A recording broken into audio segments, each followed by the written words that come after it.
교회 때 정확히 말하면 주후 64년 7월 19일로 역사는 기록을 하고 있습니다. 로마의 대화재 사건이 일어납니다. 역사적 기록으로 사실인지 어떤지는 모르겠습니다. 그러나 이 역사적인 기록으로 나타난 것은 이 네로 황제가 시를 쓰면서 흥을 돋구기 위해서 로마 시내 곳곳에 불을 지르게 했다라고 기록을 합니다. 왜냐하면 그가 이 68년에 폐위당할 때 폐위당하는 죄목으로서 바로 그것이 재판 기록으로 남아 있기 때문에 우리는 그렇게 보고 있습니다. 그런데 네로는 그 불을 질러놓고 기독교인에 의해서 방화가 일어났다. 그게 불길이 너무 크게 번져서 자기가 예상했던 것보다 너무 이 피해가 컸던 것으로 인해서 비난이 솟구치자 바로 그리스도인들에게 이 책임을 뒤집어 씌웠습니다. 그때부터 그리스도인들을 향한 대대적인 박해가 로마 제국 안에서 시작이 되었습니다. 그런데 이 어려움이 오기 전에 이러한 어려움을 이기라는 내용의 편지가 쓰여진 것이 베드로 전서입니다. 성령께서 이 고난을 예견하면서 베드로 사도를 통해서 이 공고함과 어려움에 대비하도록 성도들을 준비시키기 위해서 이 소망의 메시지를 주었다는 것이 신학자들의 정설입니다. 사실상 이 기독교의 박해를 생각하고 로마의 대화재 이후에 있었던 여러 박해를 생각하면서 이 서신을 읽게 되면 이 얼마나 성령께서 자기 교회를 사랑하시고 또 성도들이 넘어지지 아니하고 시험 들지 않도록 염려하며 돌보셨는가를 잘 볼 수 있는 대목들이 곳곳에 있습니다. 결국 베드로도 자기에게 닥칠 고난을 예상하면서도 이 같은 메시지를 교회를 향해서 준 것을 생각해 보면 그 의미가 매우 중요하다고 볼 수 있습니다. 이 박해는 네로 황제 때 66년에 정점을 이루는데 66년에 끝난 것이 아닙니다. 68년에 네로 황제가 폐위당하고 나서 좀 괜찮을 줄 알았는데 70년에는 로마가 팔레스타인을 점령하고 예루살렘 성전이 무너지고 예루살렘이 황폐화되고 그때부터 사실 유대인들은 나라가 사라져 버립니다.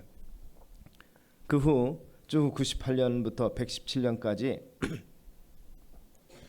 트라이안 황제에 의해서 또 한 번의 박해가 일어나고 117년부터 138년까지 꽤 오랫동안 이 하드리안 황제에 의해서 교회가 박해를 받았습니다. 그리고 284년부터 305년까지 디오클레안 황제에 의해서 박해가 일어났습니다. 왜냐하면 황제들이 기독교를 박해하는 이유는 그렇습니다. 자기들이 그리스 로마 신화에 사실 다신을 인정하고 있기 때문에 핍박할 만한 사실상 이유가 아니라 정치적인 이유입니다. 기독교인들이 바른 생활하고 바른 소리를 했기 때문에 결국 황제들과 또 기타 권력자들의 삶은 부패하고 타락하고 성적으로 정말 이 부끄러운 많은 일들이 있었던 그런 부분들을 기독교 지도자들이 지적하고 그리고 공의를 시행하도록 촉구했기 때문에 결국 교회를 핍박할 수밖에 없는 그러한 상황이 되었다는 것이죠. 결국 이것은 교회가 바른 소리를 낼 때 교회가 하나님의 공의를 시행하고자 할 때 오는 당연한 결과라고도 볼 수 있는 것입니다. 네로 황제로부터 시작된 기독교에 대한 방해가 결국 이 313년 콘스탄틴 대제에 의해서 밀라노 칙령으로 인해서 기독교가 공인되기 시작하고 나중에 국교로 인정되기까지 기독교는 엄청난 박해 속에서 그런데 놀랍게도 그 박해 가운데 교회가 성장했다는 것이죠. 로마 시내 안에서 로마 제국 안에서는 핍박을 받으면서도 로마 중심에서 멀어져 갈수록 동심원처럼 멀어져 갈수록 그 바깥으로 나가면서 이 교회의 영향력이 더욱더 커져갔다는 사실을 우리는 생각을 해봅니다. 이 말은 무슨 말이냐면 권력자보다 민초들 사이에서 교회가 훨씬 더 속된 편으로 먹혔다는 거죠. 그들에게 그 힘든 학정과 어려움 속에서 위로와 소망을 주는 메시지가 교회 안에 있었다는 사실입니다. 그래서 힘들고 어렵더라도 복음 안에 있을 때 그들은 평안을 누렸고 핍박을 받으면서도 결국 그리스도를 향한 사랑과 그 받은 바 은혜를 고백하고 찬양했던 것을 보는 것이죠. 베드로전서 4장을 통해서 이렇게 말합니다. 사랑하는 자들아 너희를 시련하려고 오는 불시험을 이상한 일 당하는 것 같이 이상히 여기지 말고 오직 너희가 그리스도의 고난에 참여하는 것으로 즐거워하라. 이는 그의 영광을 나타내실 때 너희로 즐거워하고 기쁘게 하려 함이라. 이렇게 선포를 합니다. 베드로전서 가운데 보면 고난이라는 단어가 참 많이 나오는데 일반적인 그 베드로전서가 길지 않은 서신인 걸 볼 때 15번이나 나오는 걸 보면 그 당시 고난에 대한 두려움과 염려와 이런 것들이 굉장히 많았습니다. 그리고 실제적으로 성도들이 겪는 어려움이었다고 볼 수 있는 것이죠. 그런데 그래서 사람들은 이 고난의 편지라 이렇게 표현하기도 하는데, 문제는 상대적으로 고난이라는 단어가 많이 나오는데 그 다음에 나오는 단어가 이 소망이라는 단어가 있습니다. 소망은 14번이 나오는데 베드로전서에 나타나는 이 소망은 우리가 살아가고 있는 아직 이유가 바로 소망이 있기 때문이다라고 메시지를 주고 있는 것입니다. 결국 이 베드로의 편지에 고난이나 소망이라는 단어 못지않게 또 다른 단어가 있는데, 이 즐거움과 영광이라는 단어가 있습니다. 이 단어의 연결성을 보면 고난이 분명히 온다는 것이죠. 그런데 고난 가운데서도 소망을 가지게 될 때 마지막으로는 이 즐거움과 영광을 누리게 될 것이라는 미래적인 이 확신에 찬 메시지가 이 속에 있습니다. 그러니까 고난이 있거나 또는 고난을 당하는 상황 속에서 곤고하고 어려운 상황에 있는 하나님의 백성들을 향한 하나님께서 소망을 잃지 아니하도록 힘을 주시며, 그리고 장래 견디는 자들에게 결국 즐거움과 영광에 이르도록 만들어 준다는 메시지가 바로 여기 있습니다. 그래서 오직 너희가 그리스도의 고난에 참여하는 것으로 즐거워하라. 13절은 그렇게 표현합니다. 4장 13절은 이는 그의 영광을 나타내실 때에 너희로 즐거워하고 기쁘게 하려 함이라. 그런데 이 즐거움과 영광이라는 말이 얼마나 많이 나오는가? 바로 26번이나 나옵니다. 짧은 편지 속에서 26번이나 고난과 영광을 생각하라. 곤고하고 힘들 때 주의 그리스도의 하늘에 앉으신 보좌를 바라보라. 이렇게 말하고 있습니다. 그런 면에서 이러한 어려움 속에서 좌절하지 아니할 이유가 소망이 있기 때문이라는 것이죠. 그래서 그런지 로마의 격언 속에서는 소망이 있는 곳에 내일이 있다 이렇게 표현하는 격언이 있습니다. 바로 초대 기독교인들에 의해서 이루어진 생활 속의 경구 아닌가 생각을 해봅니다. 결국 주님께서 오시는 그 영광을 바라보면서 어려움 속에서도 즐거워하게 되는 것이 이 성도의 특징이고 교회의 미래라는 것임을 우리가 기억하실 수 있게 되기 바랍니다.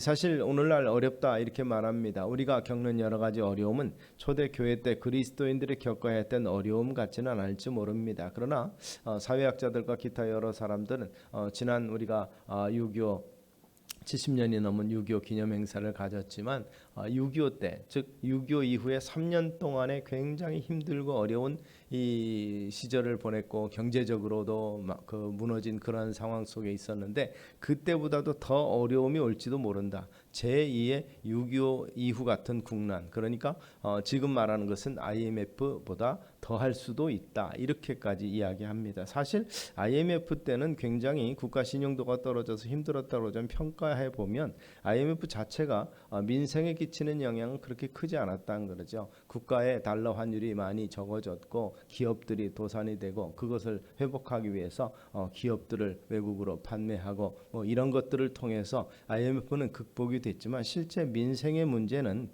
그 이후에 겪는, 보통 해마다 그런 소리들을 합니다. 그 IMF 이후에 많은 사람들의 자영업자들과 이런 얘기들은 IMF보다 더하다는 소리를 해마다 들어오면서 오늘까지 이어왔던 것을 생각해 보면 사람들은 일부는 그런 것에 신경을 안 쓰는 사람, 그게 다 엄살이야 이렇게 말하지만, 그러나 실제적으로 생활 속에서 느끼는 어려움들은 점점 커져가는 거죠. 그리고 부익부 빈익빈의 현상 때문에 정말 이 여유 있게 쓰는 사람들은 풍성하게 마음대로 쓰고 있지만, 그러나 그렇지 못한 사람들은 굉장히 힘들고 어렵게 살아가고 있는 모습을 우리가 볼 수가 있습니다. 그런데 문제는 어려울 때일수록, 그럴 때 이 경제 위기도 될 수 있고 국가적인 어려움도 있을 수 있고 외교적인 문제도 있을 수 있고, 또 다양한 이제 일본 가고시마 현에서 또 화산 폭발이 일어나면서 그 영향이 우리나라에까지 크게 영향을 줄 수도 있다 이러는데, 이건 단순한 지금 기상학자들이나 이들 얘기는, 지질학자들 얘기는 그냥 단순한 지진이 아니라 이것이 결국 다시 한번 더 크게 오게 되면 이것은 이 단층 효과를 이룰 수 있다 이렇게 얘기를 합니다. 사실 우리는 그냥 가볍게 넘어갈 수 있지만 이 땅이 단층 형과가 일어난다는 건 땅의 지각 차이가 나면서 엄청난 이 영향력, 즉 지진과 이런 강도가 9 이상이 될 수도 있다는 거죠. 거기서 9가 나오면 우리나라에도 영향을 끼칠 수 있고, 이것은 어디까지 영향을 주는가 하면 아마 백두산 마그마에까지 영향을 줄 수도 있다, 이렇게 말합니다.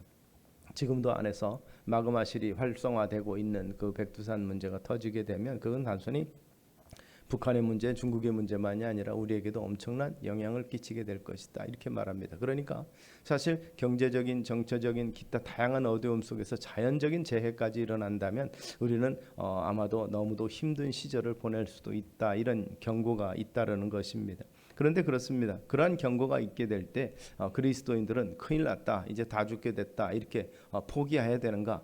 그렇지 않다는 것입니다. 하나님께서 어떠한 상황, 인위적인 정치적인 탄압이든지 자연재해든지 다양한 모습으로 우리에게 어려움이 닥칠 때 그리스도인은 미래적인 소망을 가지고 살아가는 존재들이라고 이렇게 이야기하고 있는 것입니다. 그러면서 또한 그러한 어려울 때에 우리가 어떻게 살아야 되는가를 베드로가 우리에게 보여주고 있다는 것이죠.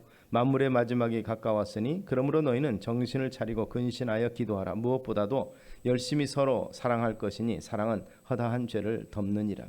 베드로전서 4장 7절 8절은 그 비결에 대해서 이렇게 말하고 있습니다. 사랑은 허다한 죄를 덮느니라 하면서 열심히 사랑하라. 어려울 때일수록 사람을 사랑하는 것이 굉장히 중요하다는 것이죠. 내가 어려우면 마음이 얼어붙기 쉬운 상황인데 그리스도인은 그 반대로 나아가야 된다는 것을 말합니다.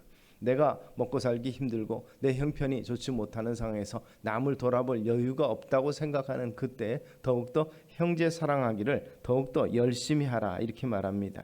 그런 면에서 볼 때 사랑은 노력이나 결심해서 되는 것이 아니라는 것이죠. 결국 그 사랑의 행위가 겉으로 표출되어 나올 때까지 그 안에서 역사하는 성령의 역사가 있지 않으면 사실 이것이 온전히 이루어지기 힘들다는 것이 성경이 우리에게 보여주고 있는 말씀입니다. 결국 예수님의 제자들에게도 성령 충만의 역사가 일어난 이후에 정말 가장 큰 뜨거운 열정이 결국 영혼 구령을 위해서 자기의 죽음을 두려워하지 아니하고 성전에서 기타 여러 곳에서 복음을 전파하는 일에 최선을 다했던 제자들의 모습을 봅니다. 그들은 사상을 전파한 것이 아닙니다.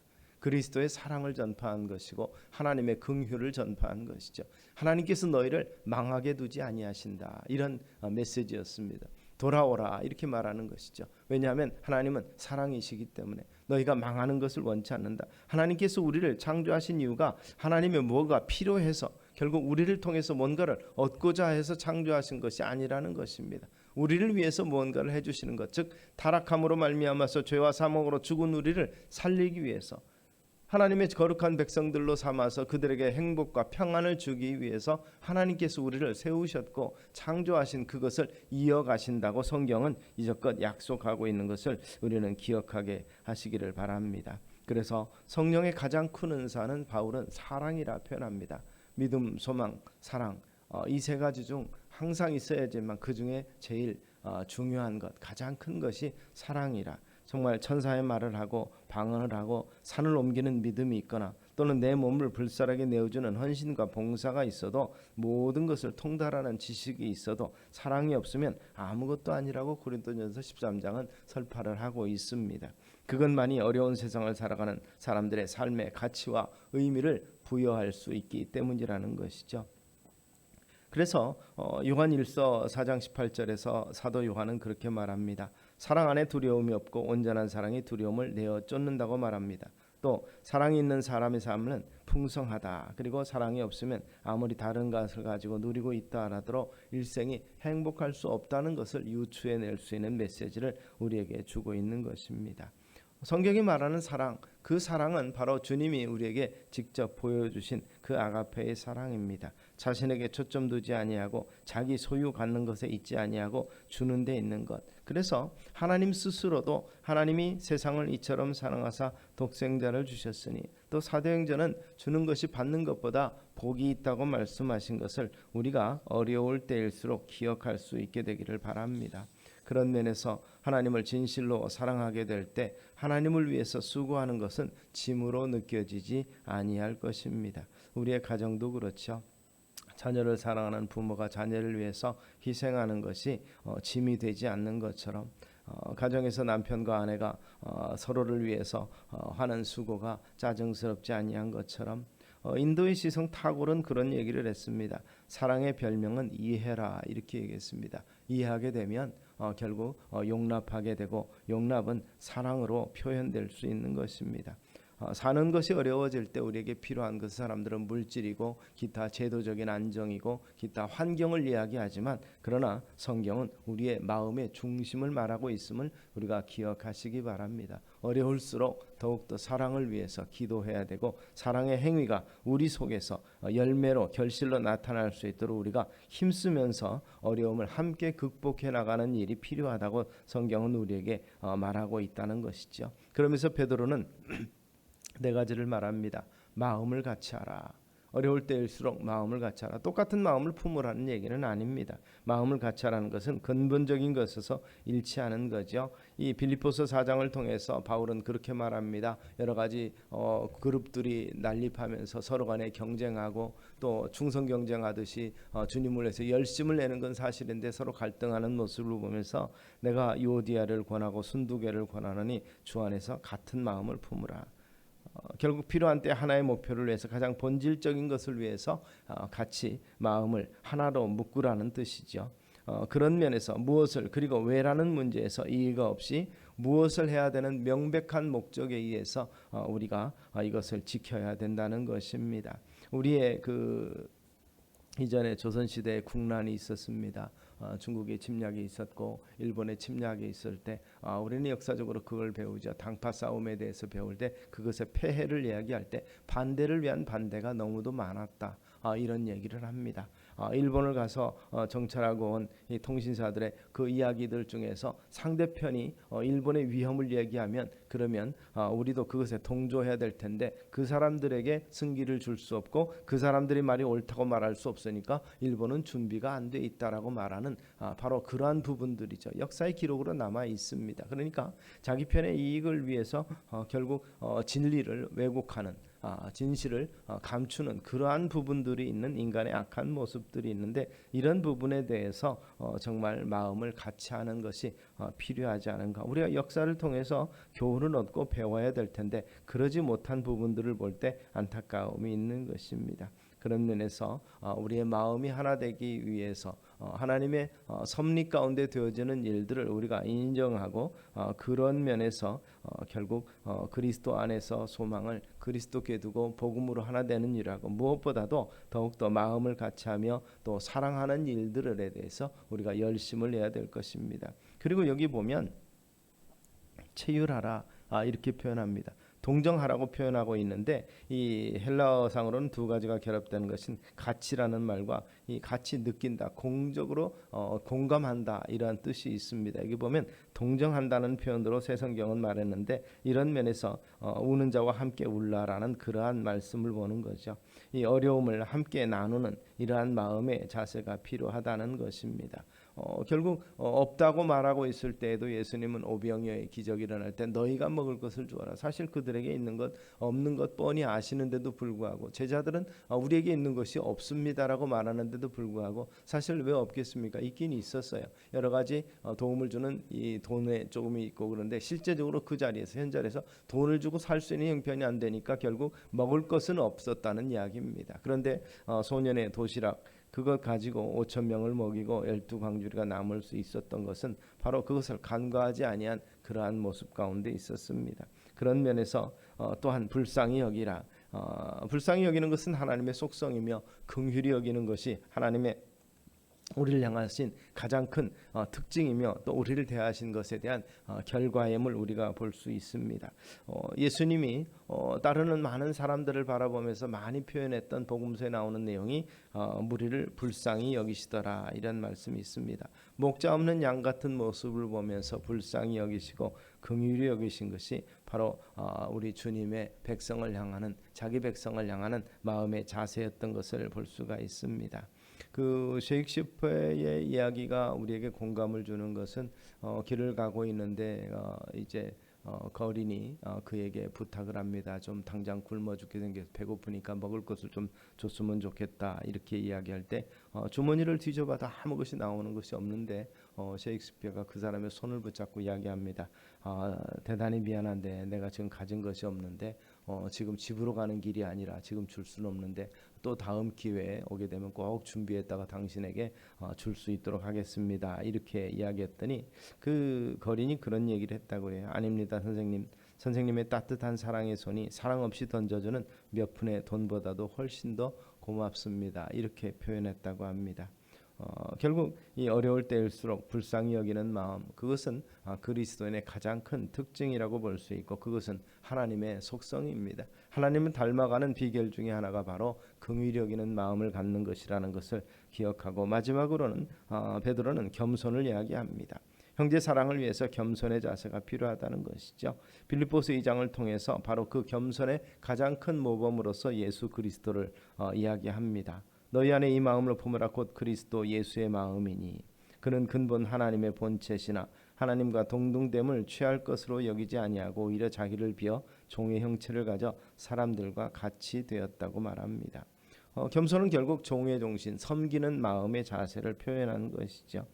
결국 예수님은 누구보다도 겸손하고 나는 마음이 온유하고 겸손하다고 스스로 자평하면서 나는 섬기러 왔다 말씀하셨던 것을 우리가 기억하시기를 바랍니다. 인자가 온 것은 섬김을 받으려 하지 아니하고 도리어 섬기려 하고 자기 목숨을 많은 사람의 대속물로 주려 함이니라고 하셨습니다. 주려고 하고 섬기려 하면 아무것도 잃어버릴 것이 없다는 사실을 우리는 배울 수 있게 되기를 바랍니다. 어려울수록 마음을 같이하여서 공동체 이어가는 것, 형제 사랑하기를 힘쓰고 함께 어려움을 이기기 위해서 마음을 모을 수 있는 우리 교회의 모습 되기를 주의 이름으로 축원합니다. 기도하겠습니다. 사랑과 은혜가 많으신 아버지 하나님, 어려움이 오히려 축복의 기회가 되기를 소망합니다. 참으로 많은 핍박 속에서도 교회는 성장하면서 하나님의 나라의 비밀을 아는 자들에게 참으로 평강과 기쁨을 주셨던 것처럼 오늘 우리에게도 적적 어렵고 힘든 상황 속에서도 형제 사랑하기를 더하며 하나님 나라 건설을 위해서 영혼을 구령하는 일에 열심을 내는 주의 친백성들 되게 하옵소서. 예수님 이름으로 기도드리옵나이다. 아멘.